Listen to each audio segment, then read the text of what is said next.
So good morning, everyone, and welcome to the event Ancient Practices to Improve Mental Wellness. My name is Veronica, and I'm a project assistant at the Beijing Center, and today I will facilitate this event. Again, I'm very happy to welcome all speakers and participants to this event. It's been a year since the global pandemic started, and no doubt it affected all of us. From the beginning, it was very hard to cope with new challenges and changes in our lifestyle. We all use different approaches and techniques to deal with a great deal of stress that the situation brought upon us, and supported each other in all the ways that we could find fit. So today's event is a part of East Meets West Talks series organized by the Beijing Center.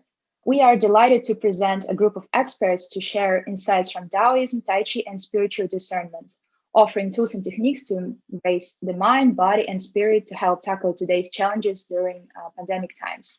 During a time when mental wellness is more important than ever, our discussion will provide you with the different perspectives on how to nurture your mental well-being. And we really hope that it will be very practical and helpful for you, and you can apply these techniques in your everyday life.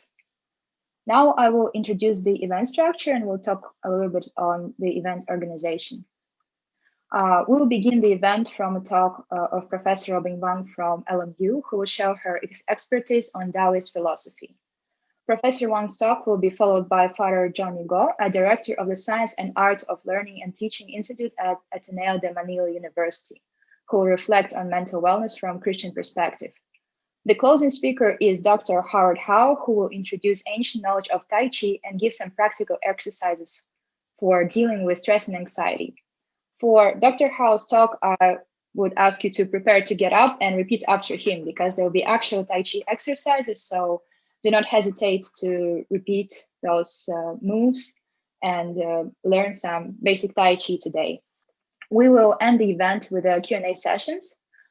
Please do not hesitate to write your questions to the speakers in the chat box, and I will help you to read them out loud during the Q&A session. So now we are ready to welcome our first speaker, Professor Robin Wang, Professor of Philosophy at Loyola Marymount University, Los Angeles. Hi, everyone. It's my honor and pleasure to be here to share with you some of my reflections on pandemic in connection with Daoism. All right, so we all experience global pandemic. What has happened, right? So, for example, we all locked down the home. Home is suddenly become office, school, restaurant, and the gym, and also conference room. So how are we going to, work with this kind of unexpected conditions? So for me, I will think this is, I call it the moment of Tao. Perhaps we can turn to Daoist wisdom, how Daoism can help us to understand the situation, most important to copy, to grasp these conditions. Can we find something called joy?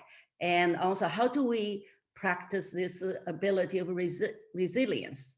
Now, one very important thing is the issue of uncertainty. We're really unsure what is going to happen in the future. So this is an existential tension and conflict. And this is something actually Daoism is confronted 2,000 years ago. So we will think about this tension is called things that cannot be avoided. And that's the one situation. And then another one follows the desire of your heart. You want to do many things. We have plans, we have inspirations, we have wills, right? We want to do things, but however, we cannot do so. So this is a situation called inevitable. So how should we deal with these situations?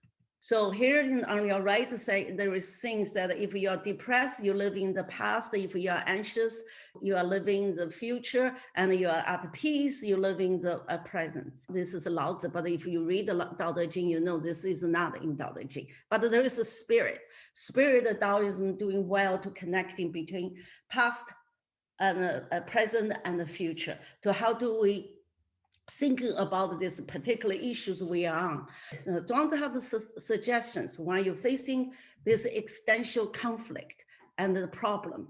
So, and then you will see, you just release the mind to play in the harmony of all virtuosity. Seems like Zhuangzi saying, one, your mind still in the control in many ways, but more importantly, also you have the inner virtue called the De and the virtuosity. So in this kind of situation, Zhuangzi suggesting that any situation, the mind can free from anxiety, joy. And then this is actually show the ultimate and virtuosity. So this you feel like, well, that's easy to see, but hard to practice, right? Particularly in this situation. So now I also wanted to let's look at the basic, a fundamental theories of Daoism. Now here we can see Lao Tzu in the Laojun in the Hunan province in China. This is the building of this giant statue of Lao Tzu. If you look at this statue, it's very different than the earlier we seen in the popular cultures portrayed of Lao Tzu. So here Lao Tzu have seen, there's a finger here, entails there's oneness of nature, humans, and the myriad other things. And also, so for Lao Tzu, very important to think about that, especially Daoist ideas. You have to understand what is done by heaven and what is to be done by man. That is ultimate. So this is also Zhuangzi tell us we can find the differences. Right. So particularly, so if something is within control, something you cannot control. And also in Dao De Jing 67, Dao De Jing discussed there's three treasures of Daoism. You have, compassion. This is compassion, not just human to human, but compassion to all beings, all things, and including animals, plants, cosmos, and the moderation, simplicity. What is the most important things in our life when you cannot go, you have no social contacts, right? You cannot go, for my student, they cannot go party, right? You cannot meet your friends. So then how do you still live, right? So during this difficult situation, facing this uncertainty, we can do is one of the things you have the inner strength. Let yourself be carried along by things so that the mind wander freely, hand it all over to the unavoidable, so as to nourish what is essential within you. So many things you cannot do, but you can something do is this essential focus to something within you. You still can live a joyful life even during this kind of situation. So when it will be surpassed.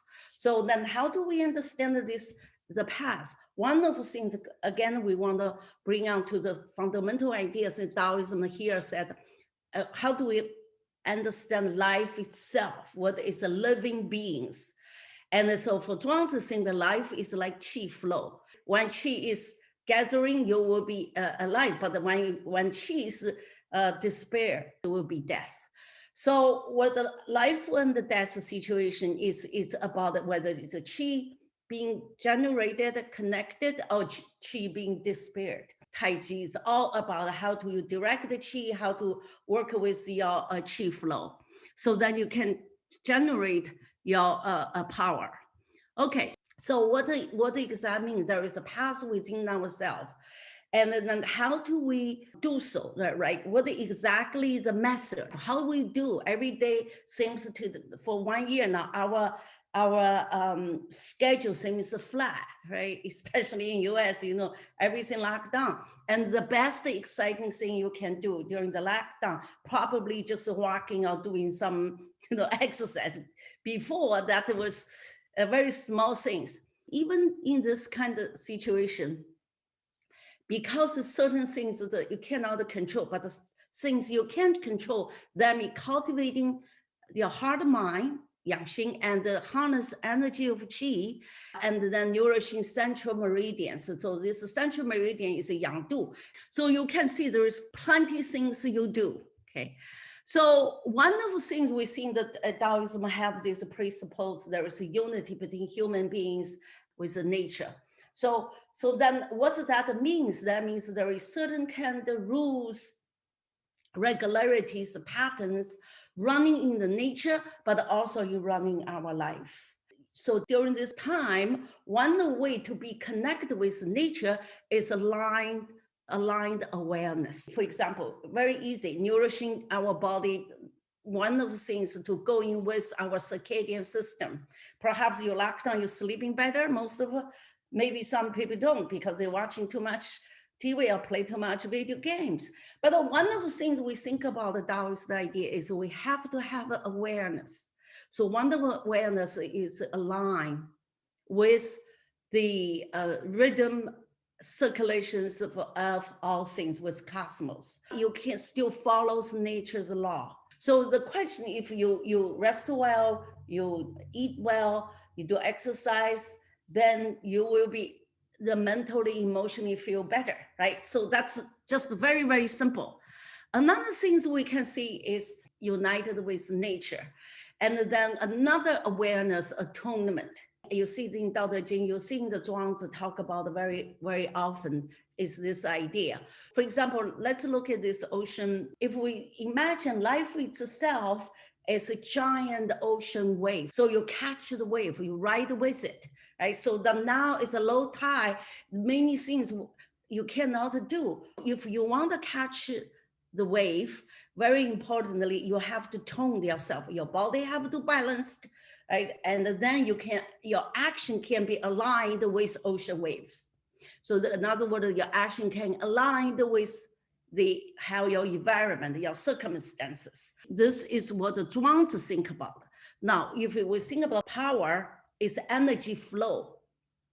It's not the domination or control. You cannot control waves. You cannot control the conditions, but you can go in with it, right? So here, I would also like to show you one of Daoist way to understand the human body. Now, this is called the Neijing Tu. It basically chart the human body. And this stela is actually in Beijing, White Cloud Daoist monasteries. This is a human being sitting positions. Okay, there's a head, there's a torso. So this is a Daoist view to think about human beings. Actually, it's a map of our internal body landscape. Okay, so you can see in this landscape, we see our body contains the mountains, the forest, the river. So basically cosmos. In other words, our body is a miniature of nature. It all works together. So I can bring three things very quickly to see. There is three elements of human body. You have Jing, and then you have Qi, and you have Shen, and also human body being divided into three parts. So the low stage is to your belly button below is a Jing, okay? So in the Jing part, you have this interaction, male and female in the water wheel. So the first part bring out this sense of lust, the unlimited desire you need to cultivate. So then the second part, when you move on your chest, in here, you have entanglement. You have a disturbed emotion. You have anxiety. You have worries. All this kind of emotions is disorderly. Now, to dealing with this, clearly you have the connecting with cosmos. In other words, are you zooming in to bring this small specific problem to look at this all your life, or you zoom out to see this is just a small event of the process of your whole life?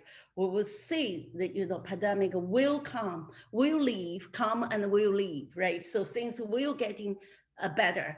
During this kind of emotion entanglement, to learn how to connecting with yourself and with the cosmos, okay? Release your anxieties and your worries and your frustrations, so forth.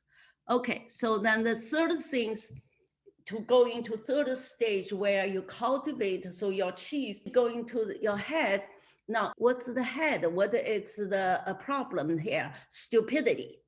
To combat this stupidity actually is to emptiness. So this emptiness, of course, in Zhuangzi talk about the fasting of mind, put your mind on diet to cultivate attentiveness, but yet also come to lead to another stage of your existence. So this is pretty much quick ways to think about how Daoist body cultivation. How do we understand the body, understand the life, and then how do we do about it? Because that is the time, and right now is the time we can reflect on our life and also have aligned the awareness and the attuned awareness. This is the way you have a truly being connected with nature. Once you have your finite life in connection with infinite life, or your small consciousness connecting with giant consciousness, then you actually will be relieved.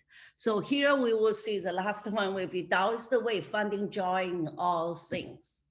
On your left, you can see you have a wonderful plan going straight line, but Zhuangzi tell you, if you think a life is a straight line, you will pearl, you will be difficult, you will facing the problem. So there is a bumps, ups and downs, but then you can go through it with proper mindset and a certain kind of framework and a certain kind of practice, then you will be able to conquer the difficulties. If you fail, then you're going to start coming up. So then also in writer think, we think about this knowledge.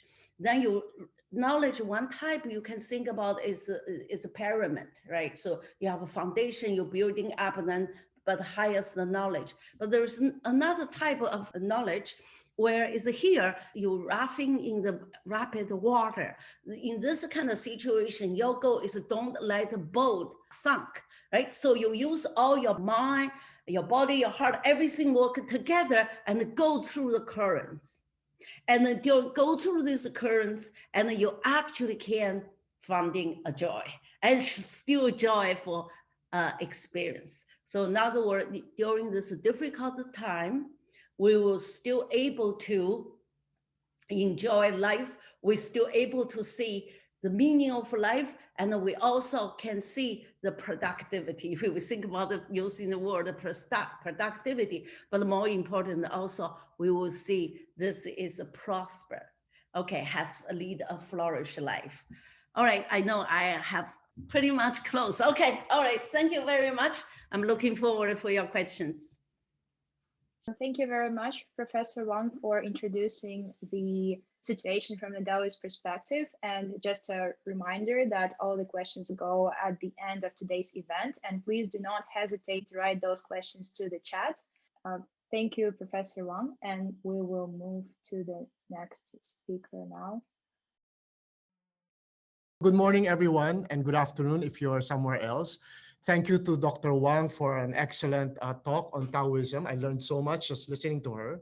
Okay, so I just want to say that I'm really happy that I've been invited to this talk, to give this talk. And my topic is spiritual discernment and mindfulness in Christianity.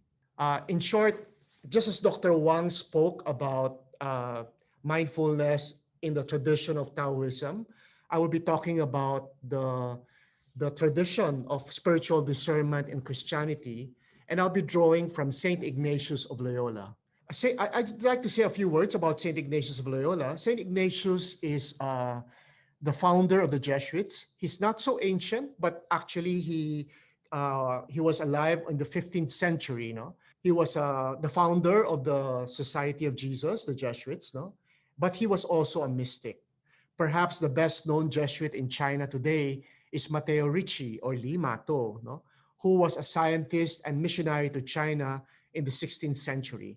So for my talk, I'll be drawing from Saint Ignatius of Loyola because during his life, his greatest contribution was his exercise book called The Spiritual Exercises. And in this very practical book, he talks about discernment and decision-making. So when the Beijing Center invited me to give a talk on mindfulness, I thought maybe spiritual discernment can give us some helpful tips about how to maintain mindfulness during this time of the pandemic. So St. Ignatius of Loyola, in his book, basically the book was written to provide experiences designed for people to get to know themselves as well as to know God if they are believers. No? So Dr. Wang earlier spoke about self-awareness. So this is one way of achieving self-awareness by going through the experiences in the book called Spiritual Exercises. What is the goal of the book? The goal of the book is to help people make better choices based on what makes one happiest and what makes one's life more meaningful. In short, it's really a search for purpose in your life, no? Therefore, because that's the purpose, it's really meaningful and useful even for non-believers, no? Even for non-believers, spiritual discernment can be quite helpful, no? Now, maybe just a little bit of history. In the tradition and history of Christian spirituality, there have been basically three schools of thought, or three approaches. The first approach emphasizes thoughts, emphasizes the intellect. According to this school of spirituality, God speaks to us primarily through our intellect, through our thoughts. No? So when we're praying, we use our thoughts in praying. No? But there's also a second strong school of spirituality that emphasizes feelings, that God speaks to us through our affect, through our affections. No? So the mystics, for example, like Saint Teresa of Avila, would be very much focused on this. No? It's about contemplation, it's about spiritual experiences, especially feelings. There's a third school of spirituality in the history and tradition of Christianity, which emphasizes decisions and actions or willpower. No? Now, I think what's wonderful about St. Ignatius of Loyola is that he was able to integrate all these three schools of spirituality. You know? So for him, God speaks to us not only through our thoughts, not only through our feelings, but also through our will. No? And the three are very much interconnected. And I think this is what's most interesting and what's most practical about spiritual discernment. No? Now, what I like best about Ignatian spirituality is that Ignatian spirituality is not divorced from psychology. No? It's very much grounded in psychology. So it focuses on thoughts and feelings because it believes that sound spirituality is grounded in sound psychology. And I think this is the reason why spiritual discernment can be very useful even for those who are not Christians, even for non-believers, because sound spirituality is grounded in sound psychology. So if you don't believe in God or you're not a Christian, you can just focus on the principles in psychology, and that's already going to be helpful. So for this talk, I will focus on the principles of psychology that perhaps we can draw from spiritual discernment that can help us strengthen mindfulness. So first of all, what is discernment? I think the best way and the simplest way to explain discernment could be by drawing from this book by Joseph Badarrojo, who's a professor of the Harvard Business School, no? And he wrote a book called Defining Moments, no? Defining Moments, and the subtitle of the book is When Managers Must Choose Between Right and Right.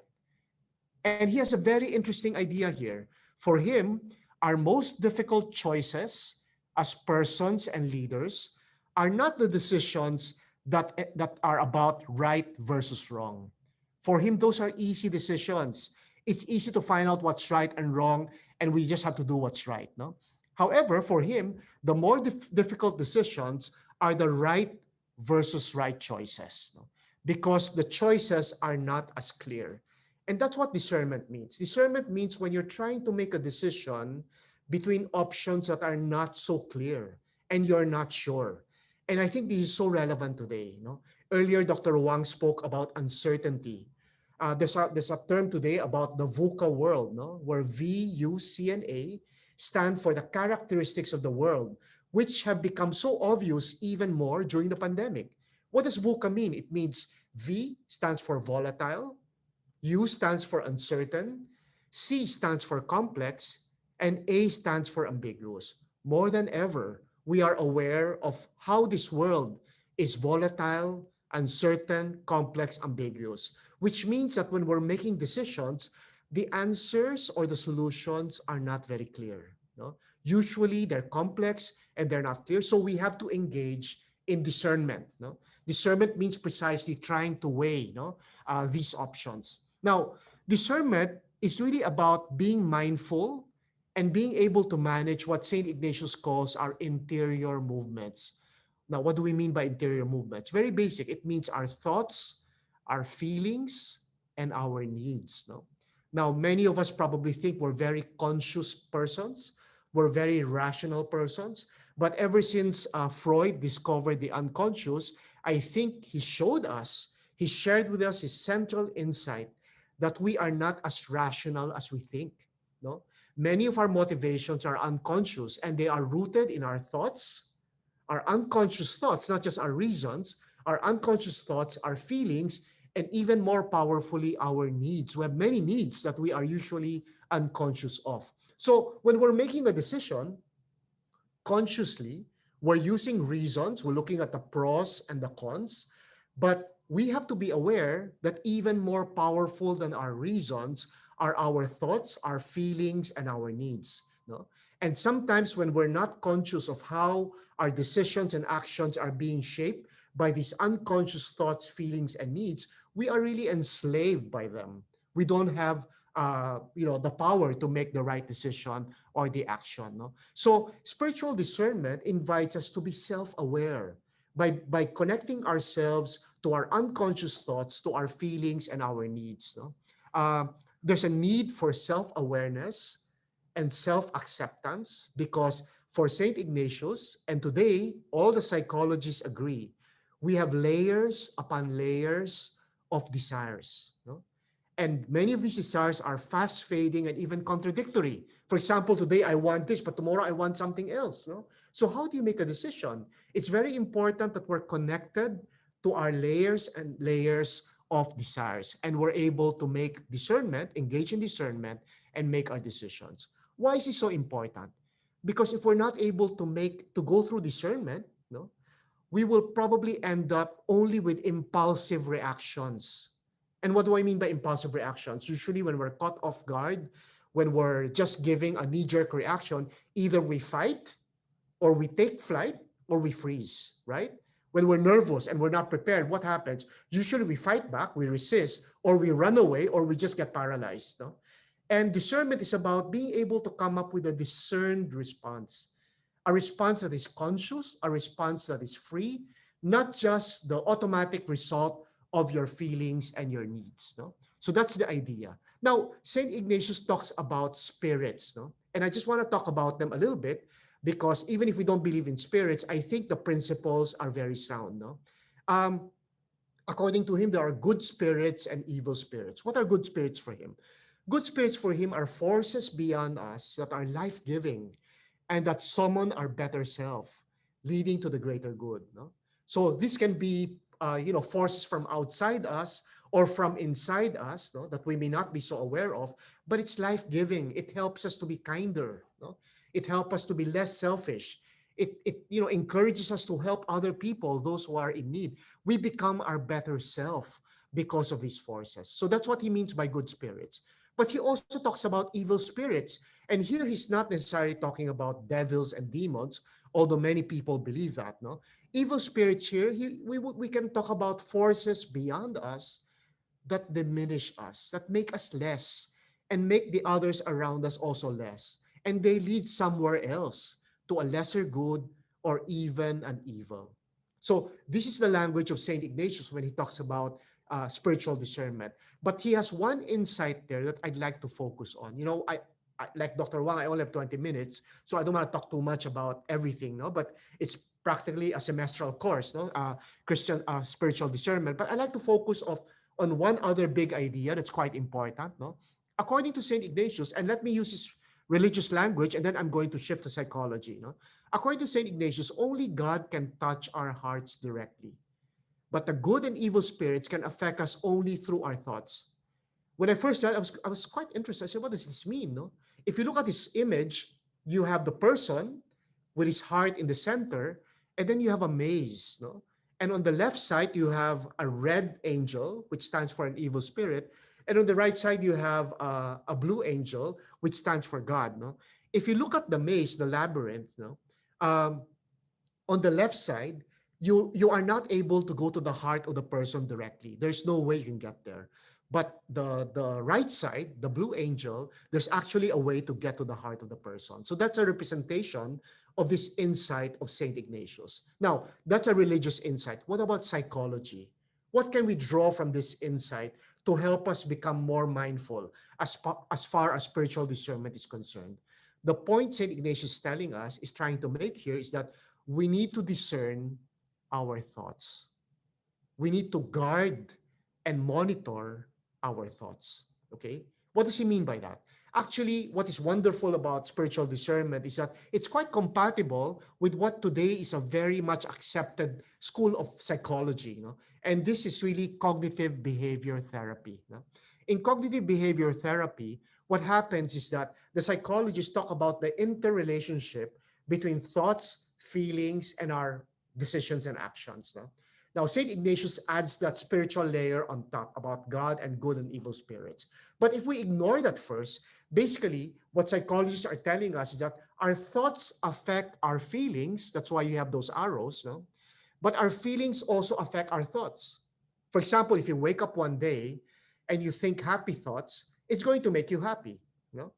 Or if you, for example, wake up from a bad dream, and you're feeling sad or you're feeling anxious about the dream, then you're going to begin to think of thoughts that are also fearful. For example, let's say you dreamt that for some reason there was a big earthquake and your family did not survive. If you wake up, that feeling will cause you to think of similar thoughts. And together they will affect your decision and action. If you are not mindful, if you are not self-aware of your thoughts and feelings, they're going to affect your decision and action. You might say, oh no, I'm so scared today. I'm just going to stay in bed. I don't want to do work. I'm too worried about the future. So if you are not conscious of your thoughts and feelings, you will allow them unwittingly to affect your decision and action. Okay. Now, St. Ignatius is saying that the good and evil spirits can affect us only through our thoughts, but God can affect our feelings directly.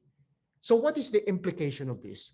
The implication of this is that if we want to discern, we have to discern our thoughts. Many of us think that our thoughts define us. Many of us reduce ourselves to our thoughts. If we think this, we automatically think that's what we are. If we think about an uncertain future and we're worried, immediately we're worried. If we hear a voice inside us that says, you're such a loser, you never get things right, then we're going to feel that way. What St. Ignatius is telling us is that sometimes those thoughts are not from you. They can be from outside you. They can be from your past. For example, maybe as a child, for some reason, unfortunately, some cruel stranger saw you on the street and said, you are so ugly, you are so unfortunate. And for some reason, you got traumatized and it stuck with you. So it has become an automatic thought. So every time something goes wrong in your life, this automatic thought will come up and say, see, you're such a loser. You're never going to be happy in this life. You're never going to be successful. Discernment, practically speaking, means being aware of those thoughts and saying, they're not true. I'm not going to listen to them. I'm not going to let them affect me. So in this sense, spiritual discernment gives us a very concrete tip about mindfulness. You have to be mindful of your thoughts. Not all your thoughts need to define you. You need not give power to every single thought to make you feel this way or that way. But if you're unconscious, if you're unmindful, you're probably going to be affected. So there are many factors that affect our thoughts. They can be from our past. They can be from something that somebody said today, or they can be from the evil spirit, according to St. Ignatius, if you believe in God. But even if you don't believe in God, there are many forces that affect our thoughts. Don't let every thought define you. You have to be more mindful, okay? So basically, what one very concrete tip here is we have to choose our thoughts.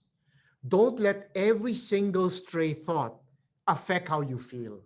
Because if you do that, if you allow, let's say, a sad thought to affect you, and that sad thought is not valid, it just came out of nowhere, If you allow it to affect you, what's going to happen? Your feelings, your sadness is going to lead to more thoughts that are sad, which are going to lead to more sad feelings. And what's going to happen to your decision and action? It's all going to be affected by your sadness. But when you think about it, there's no reason to be sad. It's just a stray thought. So a helpful tip really is to think of a thought as a butterfly. No? As a butterfly. What do butterflies do? Butterflies fly around, and once in a while they perch in front of us and we notice them. No? Now, if you are not mindful, if you are not discerning, what happens is that you end up chasing every single butterfly you notice. And spiritual discernment tells us, choose the butterfly you chase. Don't chase every single butterfly.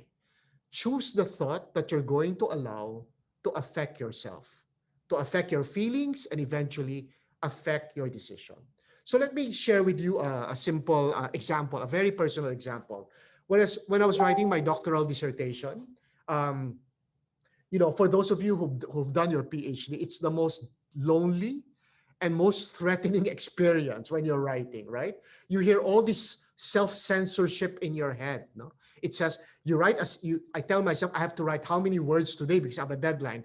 After writing one paragraph, spending let's say 2 hours, no, I hear a voice inside that says that sentence, that paragraph sucks. It's a lot of useless things, no. So I end up feeling bad, no. So, but what I've learned to do from spiritual discernment is I tell myself, where is that thought coming from? It's just my usual thought. It's just my automatic thought. I tend to be very strict with myself. No? I tend to be very critical of myself. It's nothing to do with my paragraph, no? Because it just came up, the thought. So I don't need to follow every single critical thought while I'm writing my PhD. No? And I think one proof that spiritual discernment works is that I was able to finish my dissertation by ignoring those thoughts and choosing the butterflies that I chase. So in summary, I just want to say that spiritual discernment, no, the full-blown spiritual discernment is certainly about prayer and reflection. And as a result of that, it's really perfect for believers. However, even for non-Christians and non-believers, spiritual discernment offers us very valuable principles that can increase our self-awareness and even encourage us to accept ourselves more without judgment, and in the process, strengthen our mindfulness and also our peace of mind. So that's all I have to say. So I hope you were able to pick up something. I'm looking forward to your questions and your comments. Thank you very much, Father Johnny, for your great presentation and very colorful and bright examples that you shared with us. Now we are moving to third speaker, Dr. Howard Hao, who pre-recorded the Taichi practice for us and will introduce the Taichi. So now, please, if you can stand up from your chair and prepare to repeat after him some exercises, that's a good time to prepare yourself. Hello, my friend. Welcome to this class related to stress management. And I'm Howard. So before this class, let me introduce myself. I started doing Chinese martial arts at the age of 6 years old. And in 1995, I went to Beijing Sports University, majoring in physical education, specializing in Chinese martial arts. And later on, I obtained my master's degree majoring in traditional Chinese sports in 2002. And from then on, I began to focus on teaching Taichi to foreign students. Meanwhile, I received my doctorate degree, still specializing in traditional Chinese sports in 2012. So I've been teaching Taichi for over 20 years. I have a lot of experience with foreign students, and also I've taught a lot of Western students spreading out all over the world, including the children of the former US ambassador to China, Clark Grant, Heidi Klum, Robert De Niro, and not the children of himself, Quentin Tarantino, the director. Now, the reason that Taichi is so popular is because Taichi will not only help you physically, but also mentally. So when you feel bad, when you feel sad, when you feel mad, or when you feel under stress, doing Taichi could be a favorable choice. The reason that Taichi can help you in this way is because Taichi tries to help you clear or empty your mind when you do Taichi. So when you do Taichi, you're supposed to think or you're supposed to feel that you're the only one in the world or in the universe. According to my experience, so every time after I finished doing Taichi, I felt like I was just a new baby, such a new world to me. However good, however bad I feel, I delete it. When I do Taichi, I only belong to the world. I only belong to the nature. So that's why Taichi can help you relax yourself. Well, there's another very interesting thing about Taichi is that how long you have practiced Taichi will determine how much longer you can live. For example, if one person can live for 80 years, if he or she has practiced Taichi for 10 years, that means he can live for 90 years. Now, I've been doing Taichi for 30 years. I could live maybe for another 80 years. So that means I can live for 110 years. Well, however much I talk here is not to do any good. You should go outside and practice with me to see how Taichi will help you. Now, I try to help you live for over 100 years. Come on, let's go. According to Chinese expert, practicing Taichi can help you improve immune system and keep you from getting the virus. So before learning Taichi, I would like to give you a brief introduction to it. There are two things you need to know about it. One is technique, the other is theory. The technique of Taichi was made or created 200 or 300 years ago. If you know Chinese history, which was the last dynasty, Qing dynasty. Actually, most of the buildings or constructors in most Beijing parks, such as Temple Heaven, Forbidden City, and Summer Palace, were rebuilt 200 or 300 years ago too, which is about the same time as when technique of Taichi was made or created. So regarding the technique, there have been 5 styles. The first style is Chen style. Chen style is kind of different. It's fast, faster than the other 4 styles, because it's from real fierce fighting technique. So sometimes when people doing Chen style, they have to use energy to punch. So that's why Chen style sometimes is fast and powerful. Now the second style is called Yang style. Yang style is the most popular style. And Yang style moves very slowly, graceful, and smooth. So that's why we're going to try a little bit Yang style later. The other 3 styles are also very important. Number 3 is Wu style. Number 4 is Sun style. And number 5, another Wu style, which is synchronization but even Chinese characters. So all 5 styles named after the person who made or created style. This is from Chinese names. My name is Howard. Maybe some years later, Howard style will be listed as the 6th style, so please help me spell it out. I learned Howard style, huh? I'm joking. Well, the second thing about Taichi is theory, which is mainly based on very important and classical book called I Ching, a Book of Changes. According to my experience, there are only 5 to 10% Westerners haven't heard this book. Although most of you have not heard of the book, I'm sure there's something you know directly or indirectly come from this book. I try to list a few of them, to see how much you know about them, okay? Number 1, do you see sign of yin and yang, the yin-yang sign? It's a circle. There's an S in between, part is white, part is black, something like that, okay? It's from this book. Taichi, huh? Okay, sign of Taichi, huh? Now the second thing is Feng Shui bell. Feng Shui bell, I'm sure in most European countries or North American countries, Feng Shui bell is very popular. Okay, also come from this book. Number 3, Confucianism. Okay. Number 4, Daoism. Okay. Number 5, even the essence of IT technology also comes from this book. Now the essence of IT technology is a code, a binary code, 0100 from this book first, okay? It was said this book was made at least 2,000 years ago. So was the theory of Tai Chi. So that's why we learn Tai Chi. We not only learn the Tai Chi moves, but also gain an understanding of Chinese culture, philosophy, and thoughts. So that's why Tai Chi is not only popular in China, but also all over the world. I'm sure there's some people in Tai Chi in your hometown, wherever you're from, Europe, North America, right? So this is a brief introduction to Tai Chi, okay? Now it's our turn to try some basic Tai Chi moves. Very simple, very easy, very relaxed. As long as you can walk, you can sleep, you can eat, you can breathe, you can learn Tai Chi from Howard because I'm a smart teacher. Well, later I'll show you how smart I am. So first, let's try to learn the very important and basic posture, which is called infinity, or basic work of infinity.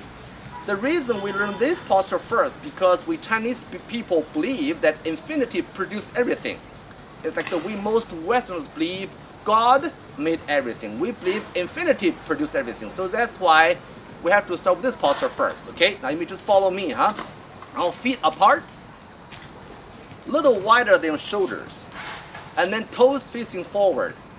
Slightly bend your knees. Keep your body upright, okay? Keep your body upright and looking forward. Now based on this posture, try to circle your arms in front of your belly. Supposing you're holding a balloon in front of you, okay? Now with this posture, there's some requirements you need to follow with, okay? Now we call it 5 evens with 3 straights. Now the 5 evens are your ears are even, your shoulders are even, your waist are even, knees are even, and your feet are even. So 5 evens, okay? With 3 straights. Now the 3 straights are, number 1, the tip of the nose should be straight with the belly button. You cannot bend over, you cannot lean backward, right? Make sure that your tip of the nose should be straight with the belly button. Now the straight number 2 is that your shoulder should be straight with your hip. Okay?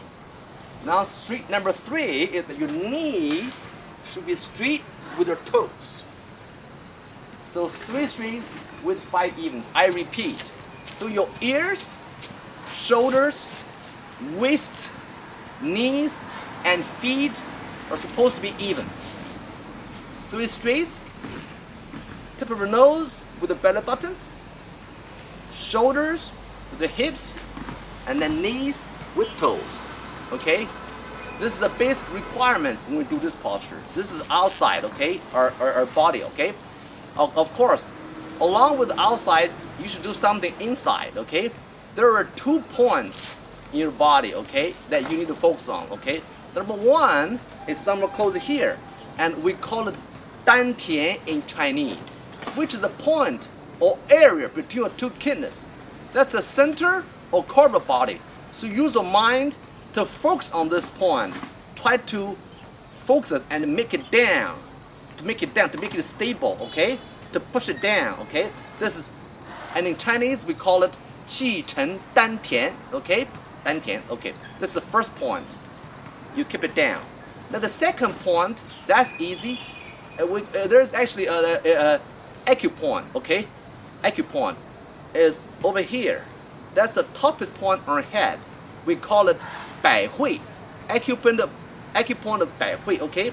And suppose there is a rope pulling you up from the heaven. So down Dan Tian, up with the head. Imagine your spine is made straight. It's pulled to be straight, okay? Now this is called infinity, okay? Now you can even close your eyes to do some meditation, thinking about what we're doing. Now let's hold for 10 seconds.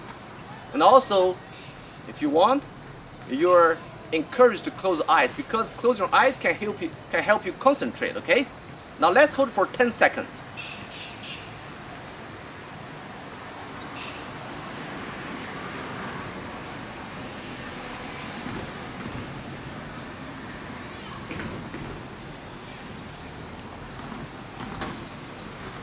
Okay, now stand up. Slowly open your eyes. Very good, huh? How do you feel? I have a question. maybe you feel empty. Maybe you feel relaxed. Maybe you feel peaceful, okay? And also, the other thing, maybe you should feel taller because I just ask you mentally to straighten your spine, okay? And that's good, okay? Actually, within 10 seconds, maybe you feel nothing, but that's fine, okay? This is actually, I teach you, this is the basic meditation, okay? There are a lot of other things. We leave it to the next class, okay? We just finished learning with the first one, which is called infinity, okay? Or basic work of infinity. This one, huh? Okay. Now, based on the first one, let's keep going. Now, the second basic work is called up and down, okay? Actually, if you know nature, if you know how to use your body to express nature or to follow law of the universe, you know Chinese body culture. Taichi is included. So you can see Chinese culture has to do with the nature, huh? Okay. Now number two, the name of number two is called up and down. Now this one basically you just use your arms to imitate the water wave. Use your arms to imitate the water wave. Okay, follow me. I'm also very simple, huh? Okay. Now we start with infinity. Now that's why we have to learn this one first, because all Tai Chi moves could start with infinity and can also close with this posture. Well, later you'll find out, okay? So let's try to learn the second basic work is called up and down. Very simple. Just basically follow me, huh? Ready? Now let's go. Arms go up and down. Go up and down, huh? Simple, huh? Simple enough, right? Go up and down. That means your arms and your hands cannot be higher than your shoulders. This is not good. To be here. Shoulder level, up to shoulder level, huh? Go down. And belly level, huh? Up and down. It's in this direction. So go up and down, huh?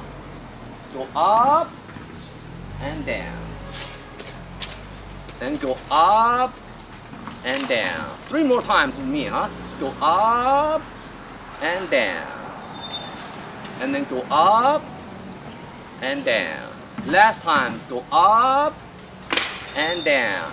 So when we finish with this basic work, now get back to infinity. Fix your palm inside, back to infinity. The first one we learned, right? Okay, there you go. We got the second one, infinity, huh? And we can also cooperate with this move with our breath, okay? Basically, when arms go up, try to breathe in. When arms go down, try to breathe out. Now, let's review this move again. Let's do it with the breath, okay? Since this move is simple enough, you can totally, intentionally add your breath. Up, breathe in, down, and up, breathe in, and down, and breathe out, right? Okay. Now let's do it again, huh? With 5 more times. Ready? Now let's go. Let's go up, breathe in, down, and breathe out. Up, breathe in, down, and breathe out. 3 more times. Go up, breathe in, down, and breathe out. 2 more. Go up, breathe in, go down, and breathe out. Last time, go up, breathe in, go down, and breathe out. Then palm fist your belly. Okay, there you go, huh? And I want to talk a little bit more about breath, okay? When we breathe in, since the move is very relaxed right now, you don't have to open your mouth, okay? When we breathe in with your nose, but when we breathe out, slightly open your mouth, okay? How slightly? That means when you open your mouth, you just cannot let someone else to see that you open your mouth to that level, okay? Not like this. No, it should be like this. See, I open my mouth, but you can see me open my mouth, okay? To this level, okay? Good. So this is the up and down second one, okay? And also, since I'm sure that most of you are college students, okay? We only learn the uppers. Still, we can also add legs. We can squat while we're doing up and down. Okay. Now when we go up, we squat down. Now when we go down, we stand up. Okay. There are 3 levels. Level 1 is like no squatting. It's just exactly the one we just learned, up and down, no squatting. Okay. This one's is only good for the old people or those who get injured with the legs. Okay. But since you're common people, especially you're young enough, you're very energetic, I suggest better at squatting. Okay, so including number 1, there are 3 levels. Level 1 is this one, no squatting, and level 2, half squat, and the level 3, full squat. Okay, now let's go from one by one. Okay, and also number 1, since you don't squat, it's fine. You don't have to move your legs. It's just do up and down with the breath and go up, breathe in, down, and breathe out. Blah blah blah. Okay, and then level 2, half squat. Okay, half squat. Okay, as long as you squat, now try to turn your toe outside a bit. Outside. Okay, this one. Yeah. So I do half squat first. So level 2. Okay, just basically follow me, huh? Okay. Now when we go up, I try to squat down to half squat. And then when the arms go down, and then try to stand up. Then back to infinity, okay? Yeah. When we go up, squat down, and arms go down, stand up. Half squat, okay? The arms go up, we squat down, and half squat. Arms go down, stand up. Back to infinity, huh? Okay. Then let's go up, squat down, and arms go down, stand up, right? And there's a very important requirement that when you go down, try to keep your body upright. You don't want to do this. No, this is not good, okay? Okay. Look at my back when we squat down, huh? Ready? Let's go. Arms go up. My back always upright. Don't do this. This is bad. This is not good, okay? Do this. Arms go up, squat down, half squat. Arms go down, stand up. Okay, now this is a half squat. Okay, this is level 2. Now level 3 for those who are very powerful and who are very energetic. Let's do it with full squat. Okay, follow me. Huh? I'm facing you. I'm first, and then I'll face that direction, so you can see my so that you can see my moves in both directions. It's easy for you to follow me. Okay. Okay, facing you. Huh? And also, same as when we do half squat. Of course, when you squat down, make sure your toes facing outside. Why do we face our toes outside before we squat? Because only in this way can we keep our body upright when we squat down. If you don't do this, if you don't face your toe outside when you squat down, your body turns to lean forward. No, that's why your toes have to turn outside, so that when you go down, your body still keep upright, okay? Okay, then follow me, huh? Full squat, level 3, huh? Ready? Let's go. Back to infinity, huh? Let's go. Let's go up, go down, down, down, down. The arms go down, stand up slowly, right? Huh? Don't forget your breath. When you go, arms go up, go down, breathe in. Then arms go down, stand up, breathe out. Back to infinity, palm face the belly, okay? Yeah, let's go.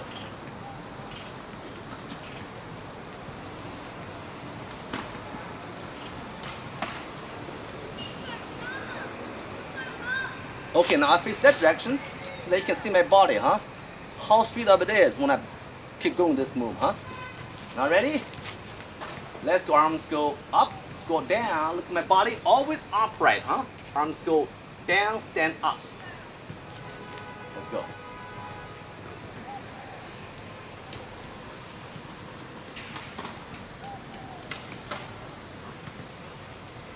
Once again.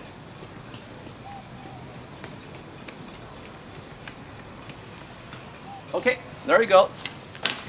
Okay, so I hope you enjoyed exercises prepared by Dr. Howard Hao, and we're really grateful for his detailed workshop on how to practice Tai Chi.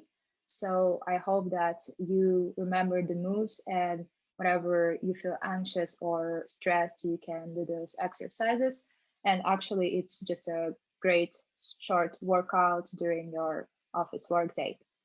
And now we're moving to a Q&A session. First question to Professor Robin Wang.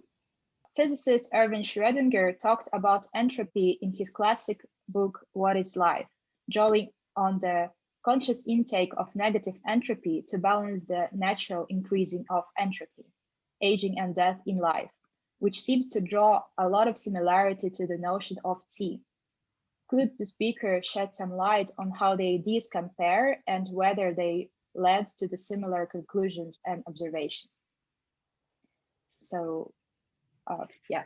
Yes, I think this is a very good question, bringing you a very good references to it.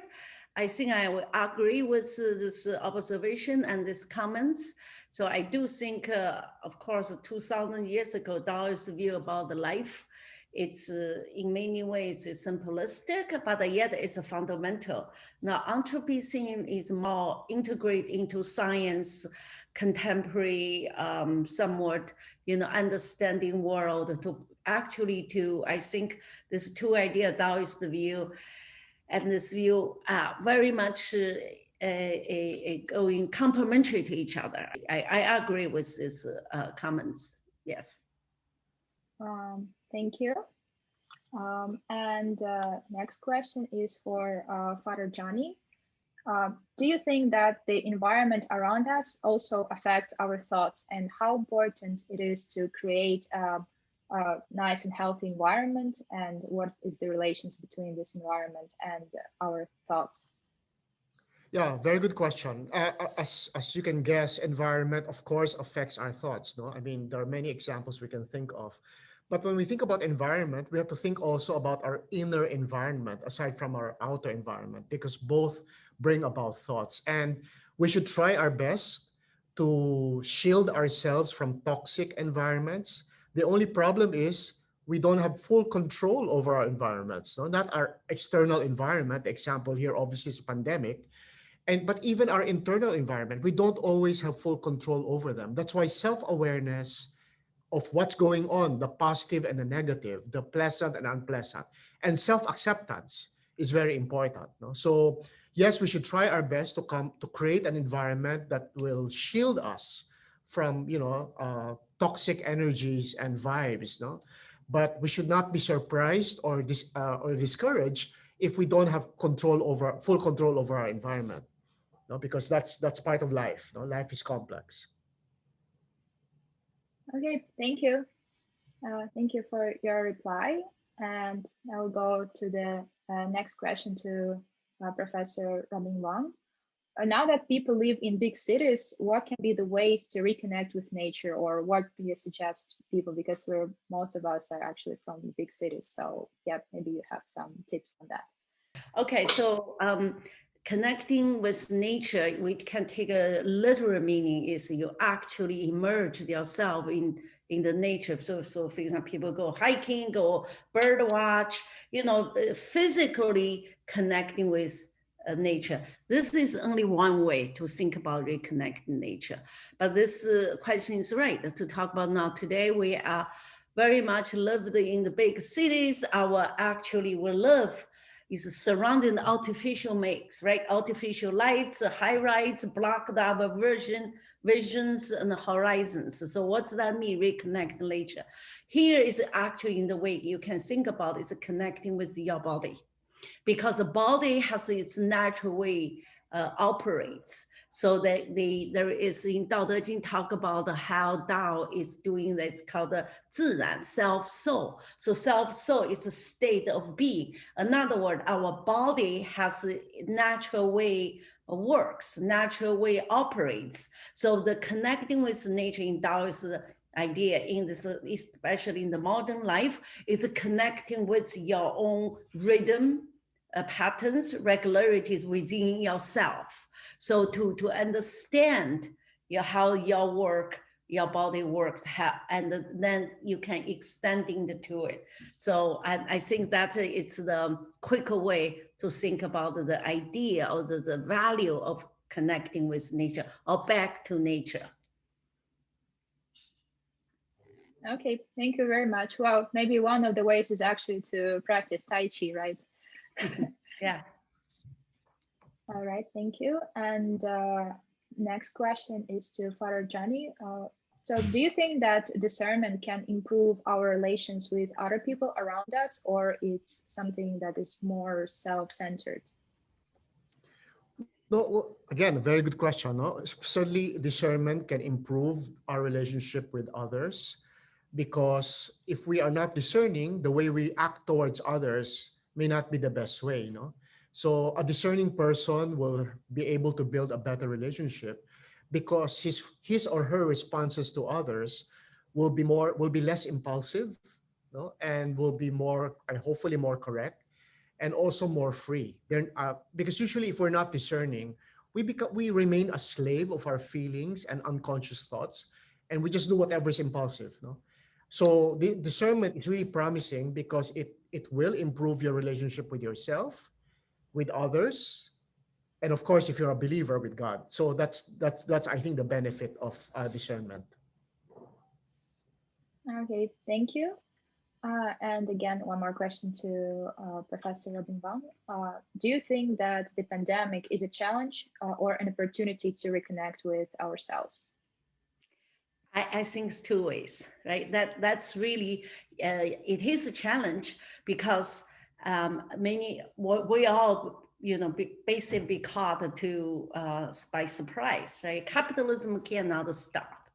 How in this world, little small microbe can stop our life, right? That's the normal life. So that is a challenge. So this is one. But then on another thing, the connecting with ourselves, it's opportunity connecting to ourselves. Yes, very true. Because this is where is the source of our joy come from.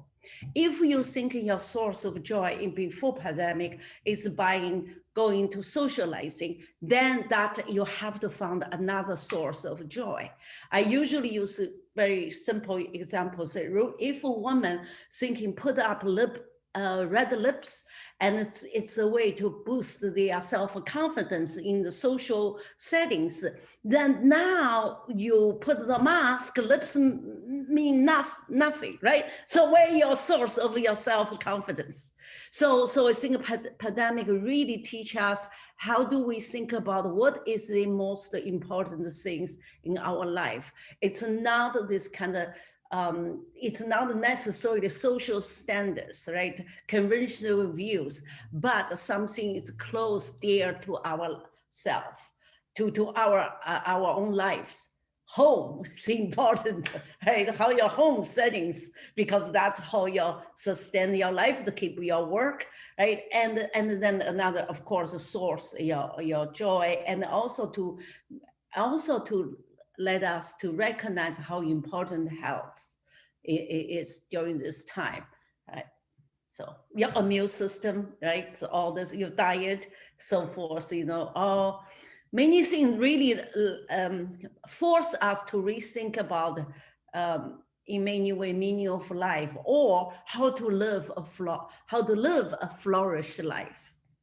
Thank you for the question. Great question. Thank you. And there is one more question about Tai Chi videos and just more information about Tai Chi practice. Actually, this video will be posted on our YouTube channel. So if you want to learn the moves that Dr. Howard Hao introduced today, you can just rewatch the video and learn those moves. And if you want to learn more of Tai Chi, please follow up with our announcements on our social media and our website, because we might launch something related to Tai Chi practice in the future. So please follow up with our updates. It's the last chance to ask any questions if there are any more questions. So if you have any questions, please do ask them now. Okay, I think no more questions. Oh, there is one question. In a business lifestyle, finding time for discernment is challenging and what are the tips to find it? This is to Father Johnny. Yes, that's so true. No, not just in a business lifestyle, even in school. I work in a university, and we're running around like headless chickens, trying to teach online, trying to learn how to navigate in this new environment. So I think during contemporary times, especially because of social media, no, our attentive attention is the most important item now that people are losing. No, so we're being trained to be distracted all the time, which is the opposite of mindfulness. No, and to be able to discern, that also requires attentiveness. And the only way, I think, to be able to discern, and the only way to be able um, to become better at that is basically what you would do in Tai Chi, which is to practice. No? The more you practice, the better you will get. I was talking about being able to monitor your thoughts, no? And deciding which one to follow, which one not to follow. In the beginning, it will be more difficult, but it's like an art. No? As you continue to practice the art, you will master the art. No? It'll become easier and easier for you to detect these thoughts that you shouldn't follow and to make the decision to ignore them. Some people can't ignore their thoughts. They become so obsessive. Any thought they follow, they get affected. I used to be like that, but now I'm so good at ignoring thoughts. I said, that's not for me. That's not the thought I want to follow. So I feel more free. And it's amazing how unburdened you feel when you're able to declare your independence of any thought, because we really end up at the mercy of any thought that occurs to us, which comes from everywhere. No? So the answer to that question really is to keep practicing, to keep trying it out and learning as you go along. Okay, thank you. Any other questions? Okay, so I want to thank all three of our speakers that joined us today for this event. And I hope that today everyone took a little step towards self-reflection and learning how to cultivate both your body and mind. And you have now three useful techniques how to deal with your daily stress and how to improve your mindfulness. And I really hope that it is very useful for everyone. So thank you very much for participation in this first event from the series of East Meets West Talks. And we'll be launching more events on East Meets West Talks in the future, in the coming months. So please do follow up with our updates. We will have diverse topics and hope to bring both Western and Eastern perspective on really diverse scale of topics. Thank you very much, Professor Robin Wang and Father Johnny Go and Dr. Howard Hao to sharing all these amazing insights and the techniques with us. And I sincerely wish everyone to follow the most beautiful butterflies in their life and to choose those thoughts for yourself. So thank you very much for everyone for sharing today.